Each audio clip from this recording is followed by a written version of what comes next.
Welcome to Wheelsboy. In today's video, we're going to introduce you to one of the most hotly anticipated electric MPVs? SUVs? I'm not sure, but it's definitely called the Li Auto i8.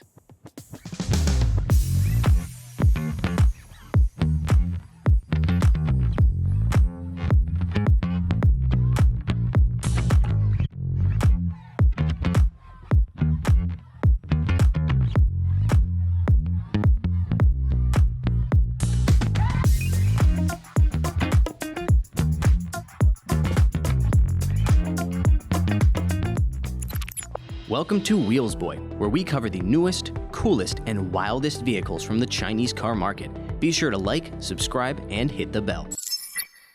I've got big news because registration for Wheelsboy's Guangzhou EV tour has begun. The event will take place from November 20th to 26th and include time at the Guangzhou International Auto Show, as well as a trip to the beautiful city of Shenzhen. If you want to learn more, reach out right now to tour@wheelsboy.cn. We'll see you in Guangzhou. This is Li Auto's second all-electric model, and to understand how we ended up with this combination SUV MPV look, we have to talk about their first all-electric model, the Mega MPV, which debuted last year. Now, this car was originally supposed to look like a mini Mega, basically, but it turns out the Mega's exterior styling wasn't very well received here in the Chinese car market. I loved it, but many Chinese consumers felt it was perhaps a step too far into the future, if you will. So they had to go back to the drawing board with this car and redesign major parts of it, including this front end, giving it a more SUV-like hood shape, as well as the rear end back there. We know this was redesigned because we've seen spy shots of what the original car was supposed to look like. Honestly, I'm disappointed by this development. I really loved the Mega and would have really loved a mini Mega. But I understand why they did it, and if you think I'm disappointed, you can't even imagine how the designers of the original car must feel. It really is the residual Mega design on this car that looks the best, in my opinion. For example, this awesome upper LED right here that looks like some sort of robot visor, as well as these very discreet lower headlight units. From the side, though, this thing definitely looks more like an MPV than an SUV, and that's despite the fact that its actual measurements are very similar to other SUVs in terms of proportions. It's 5,085 millimeters in length with a 3,050 millimeter wheelbase and a 1.74 meter height right here with the air suspension at its standard setting. That is very similar to most SUVs, but because it's this single one-piece bow shape, it simply just ends up looking like an MPV. Despite being noticeably smaller than the Mega in every single dimension, this thing actually has larger wheels. You see, the Mega uses 18-inch wheels wrapped in big, fat rubber. This uses 20-inch wheels with the option of 21s. That means that it's not going to have as nice of a ride as the Mega. I also really think that it was very brave of them to use an 18-inch wheel on the Mega and rely on people's perception, basically using a dark wheel and a dark tire that kind of meld into one thing to make sure that it didn't look off when it came to proportions. In between these wheels, regardless of which size you choose, is a 98 kilowatt hour NCM battery, the Kirin Battery from CATL. This has the same 5C charging speeds as the Mega. That means 10 to 80% in just 10 minutes. That Kirin battery pack has an official CLTC range of 720 kilometers. It's the rear design of the i8, however, that I think is the least inspiring bit. The Mega was very unique, and I really liked the way it looked. This, however, well, definitely not ugly, isn't particularly inspired. It looks too much like a Neo, in my opinion. Let's find out what's behind it. There are conflicting numbers on the internet. Some people claim this thing has 580 liters of space, others 430. That probably depends on whether or not you have anybody sitting in this third row. I imagine you may be able to reach 580 liters if you're willing to have the people sit extremely erect. But if you want them to have a comfortable seating position, you're never going to hit numbers that high. There's also not very much storage underneath the floor, and there is no frunk. The third row is a 50-50 split, and you can lay down one or the other seat in order to fit everyone's luggage, but that kind of defeats the purpose of having a 6-passenger vehicle. Have you ever thought about exporting a Chinese car to your country? Maybe a Xiaomi YU7, a Yangwang U8, a Li Auto L7 family SUV, or even a Xiaomi SU7 Ultra. Well, if that's what you're thinking about doing, we can help. Reach out to us at sales@wheelsboy.cn to learn about our export services. This car's exterior styling has met with some controversy after its debut, but the interior, well, there's no controversy when it comes to this interior because it looks like every other Li Auto model. And that's a good thing, because people seem to like Li Auto interiors, at least if you go by the sales numbers. And I can see why. Li Auto makes some of the most family-friendly interiors you will find in the car industry, and I don't just mean here in China either. The design itself is, well, not particularly distinctive, but it is very cohesive. The door, the dash, the center console, they all look like they came from the same car, and that's not something you can say for every single Chinese company. One reason people love these cars is because of the many screens, including dual 15.7-inch displays. The main screen here has a very nice UI with English language menu available. You've also got a 15.7-inch passenger screen where you can view your media, music, adjust your seat, and your air conditioning, so on and so forth. It has a very intelligent voice assistant which does understand English commands, but they're pretty limited. So, for example, you still have to use the Chinese name for her in order to awaken her, so to speak. So, 理想同学, open the window. 搞定. Close the window. 好. She says, okay. Close the window. No, I don't want to use ChatGPT. Close the window. God. 设置开关没有打开，先去中控屏的设置，通用，实验室中操作一下。All right, she's telling me to go into the menu and fix that. 退出。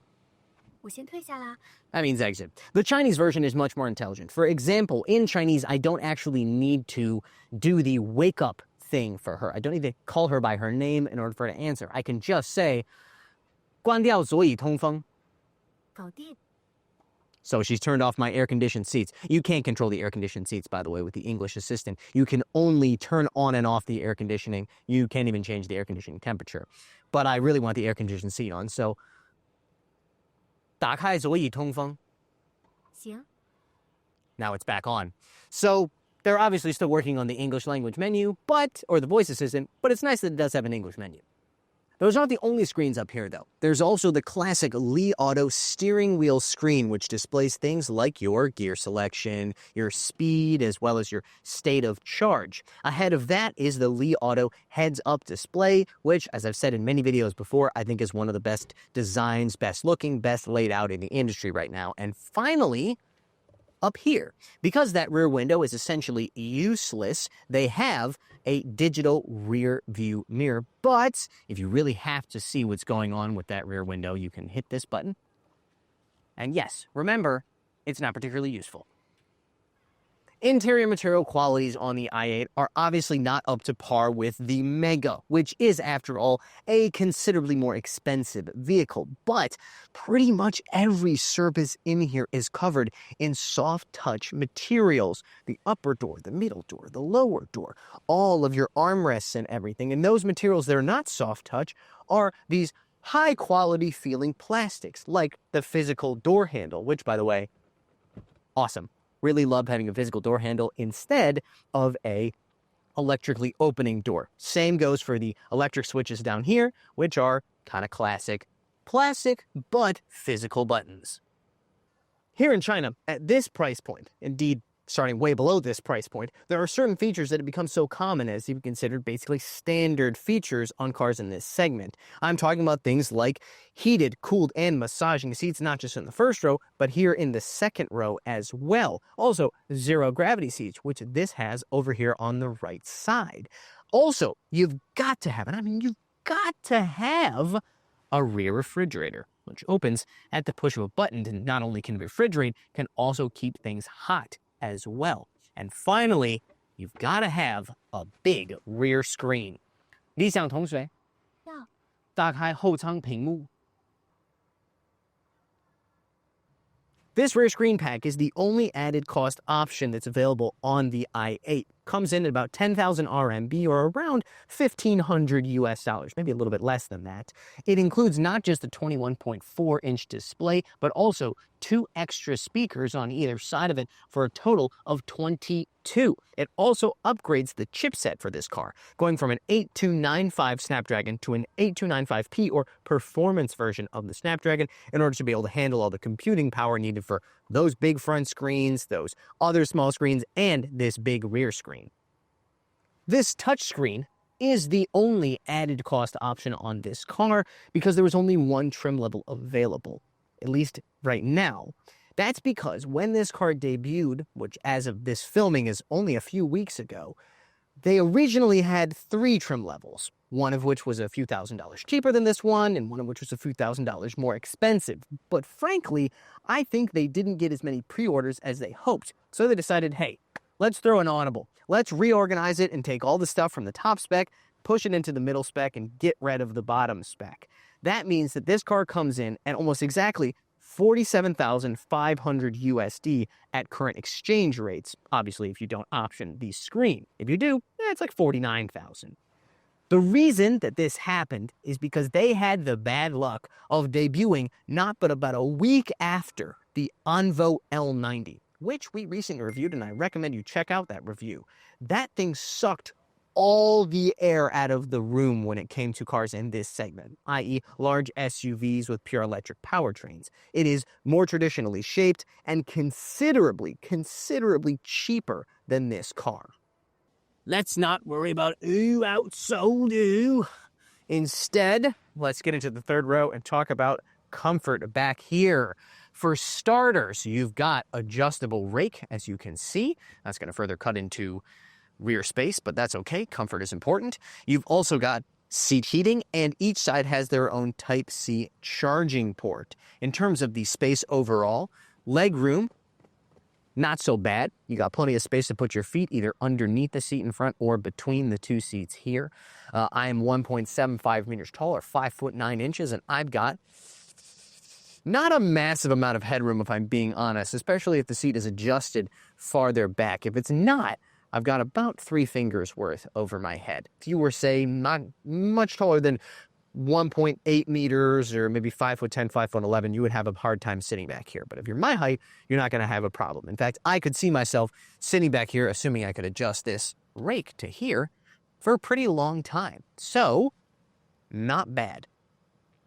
It also has rear air vents, which, as a child of the 90s who grew up doing long summer road trips in the third row of a Plymouth Voyager with no rear air vents and almost dying, this is very, very, very important.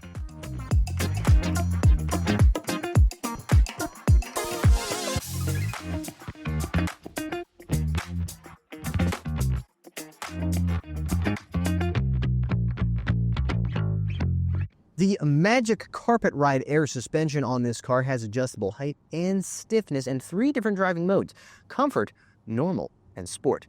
If I'm being completely honest, I couldn't really tell that much of a difference between those 3 driving modes. That, however, does not apply to the, what they call the motive driving modes, basically the power delivery, the power modes for this car, of which there are 5, an unnecessary amount in my opinion. You've got Eco, Comfort, Normal, Sport, and that says optimal. I will tell you that the original Chinese is not optimal, it's high performance. Not sure why they translated it that way. Maybe because they couldn't fit it on the menu. Regardless, the difference between those modes is drastic. When I got into this car, it was in comfort mode, and the acceleration is comfortable, extremely gentle, very appropriate for carrying around people.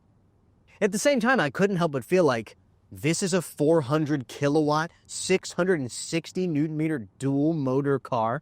It certainly didn't feel like one. So I put it in the Chinese high performance or the English optimal mode just to find out. Whoa, my God. That feels like 400 kilowatts or around 540 horsepower. For the record, it's gotten almost or more than 100 newton meters more torque than the much larger Mega. That's why it's able to achieve the fastest 0 to 100 kilometer per hour time of any Li Auto model at 4.5 seconds. Once you've accelerated up to highway speeds, whether it's comfortably in comfort mode or very vigorously in optimal mode, you will realize that this car has incredibly low levels of noise, vibration, and harshness, just like the much larger Mega. The interior of this car is quieter than a Mercedes-Benz S-Class Maybach for this price. Very, very impressive. A major part of that obviously has to be the optimization of the noise, but it's also things like dual pane glass and other efforts that they've made to cancel out or not allow in any kind of wind noise, tire noise, or any other kind of NVH. There's two things I've noticed after commuting in this car for a couple of days. The first is that these are some of the most effective cooled seats I have ever used. Notice I said cooled seats. That's because these are not ventilated. Most people will know that the air-conditioned seats in most cars, they actually extract the air away from, they suck it in like a vacuum and away from the body. These are some of the only seats I've ever seen that actually blow air out. It's a very different experience. I understand the logic behind the ventilating the air away from the car, but I gotta say, this feels really, really good, especially when you also activate the massage. The other thing that I noticed after commuting in this car for a couple of days is the fact that Li Auto has made some pretty incredible progress when it comes to their driver assistance system over the last 2 years or so. The last Li Auto I drove, the driver assistance, was the Li Auto Mega, when that car debuted early last year. And I found it to be reasonably good, not especially impressive. I didn't really get a chance to use it in the city, only briefly, and I just felt it was kind of, middle of the road. This, however, is really good. It's very, very smart. It's, for example, changing lanes over here so that I can get right up to the light instead of having to line up behind another car because this lane is empty. That's very nice. It's what I would do as a driver. In fact, most of this car's behavior is like that of a real driver. The way it changes lanes, it doesn't wait until there's 100 or 200 meters of space between you and the car behind you in the lane left or right. It just moves over when it feels that it's safe. Now, that does have its downsides. For example, this car has made some lane changes when I was driving, multiple in fact, in which I felt like it should not have changed lanes. I felt like the car behind was so close that it was a little bit on the dangerous side. I wouldn't have changed lanes. I would have sped up to make more space, or I would have waited till the car passed. This one just moved on over. The other thing it does when it comes to lane changes is the fact that it has a habit of starting the lane change and then activating its turn signal. That freaks me out a little bit. The turn signal's purpose is to let people know in advance that you are changing lanes. It's not to start changing lanes and then kind of let them know belatedly that you've decided to change lanes. It also has a habit frequently of turning on its turn signal to change lanes and then canceling that lane change. I don't know why. Sometimes it's on a wide open road, sometimes it's when it's approaching a light, but it just feels like it's a little bit undecided about what exactly it wants to do. When it makes lane changes, it's very smooth. When it makes turns, when it brakes, as we are right now for this stoplight that's coming up, it acts like a real driver, like an experienced driver. But it's these details, these kind of things that make me think the system is overthinking things a little bit, that make me nervous when I use it. So right now we've got a very interesting situation with the system, which is that, okay, it's at a red light, right? It stopped. There goes a car around us. But look, this is not an active light. As you can see, I've been going down this road for about a year now, and it's never been active, but it senses a light and it won't move. So I'm stuck here if I let the system decide for how long. I've already been here for like 2 minutes, and it cannot make up its mind what to do. Oh, good stuff. Good stuff. Yeah, we're pretty far from self-driving, I think. And we're caught in one of Shanghai's classic summer rainstorms. Let's drive back and see if we can do the conclusion. The Li Auto i8 has a problem, but I don't think that problem has much to do with the car itself. Controversial styling aside, this thing's got a lot of strengths. It's got a big battery with fast charging and a high range thanks to the low aerodynamic drag of this controversial styling. It's also got an interior with high-quality materials as well as lots of tech and a family-friendly design. It's got a high-quality driving experience. It's even got a high-level adaptive, or rather advanced driver assistance system. It checks a lot of boxes. But the problem is everything around it. Right now, the Chinese car market is incredibly competitive, and this thing is under attack from every which way. From the bottom, you've got cheaper options like the Onvo L90, which is larger, and when I say cheaper, I mean much cheaper if you rent the battery. From the top, you've got a ton of different options, including the all-new NIO ES8, another NIO group model because Onvo's owned by NIO, which, with its battery rental price, also undercuts this car, not to mention competitors like the upcoming Ito M7, and on, and on, and on. However, while I do think the i8 might struggle up front a little bit, I have a feeling that more than one consumer, once those other models become slightly less hot and desirable, are going to turn their head around and say, oh yeah, the Li Auto i8, that thing's pretty nice. I think I'll buy one.